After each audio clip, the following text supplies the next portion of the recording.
जर प्रशांत बनकरनं छळ केला असता तर त्याला महिला डॉक्टरकडून सारखे कॉल का येत होते असा सवाल बनकर कुटुंबियांनी केलाय आणि या प्रकरणात विनाकारण आमच्या भावाचं नाव गोवण्यात आलंय असा आरोपही त्यांनी केलाय। तिथून तो त्याच्या फ्रेंडकडे गेला होता आजारी म्हणून बघायला।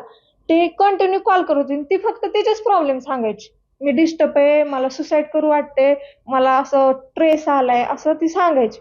मग तो म्हणाला मॅडम तुम्ही घरी या, मी मित्राकडे आल्यानंतर ना आई नाना आपण बोलू, तुम्ही सांगा तुमचं काय, पण तुम्ही जे मला सारखं सारखं कॉल करताय ना त्याच्यामुळे मी मेंटली डिस्टर्ब झालो। जर असं असेल त्यांनी जर छळ केला असेल प्रशांत बनकरने, तर मग ते दिवाळीच्या वेळेस जे काय म्हणजे काय असं सेलिब्रेशन असेल, रांगोळी फटाके वगैरे हे ते, तर ते माझ्या बहिणी वगैरे वगैरे असं कसं केलं पाहिजे, ते फोटो वगैरे सगळे आहेत। जर छळ माझ्या भावाने केला असेल तर मग भावालाच का कॉल सारखे जास्त येत होते मॅडमचे, किंवा असं भावालाच का त्रास दिला जात होता मॅडमकडून, किंवा जास्त अटॅचमेंट भावाकडेच का त्यांची वाढली होती।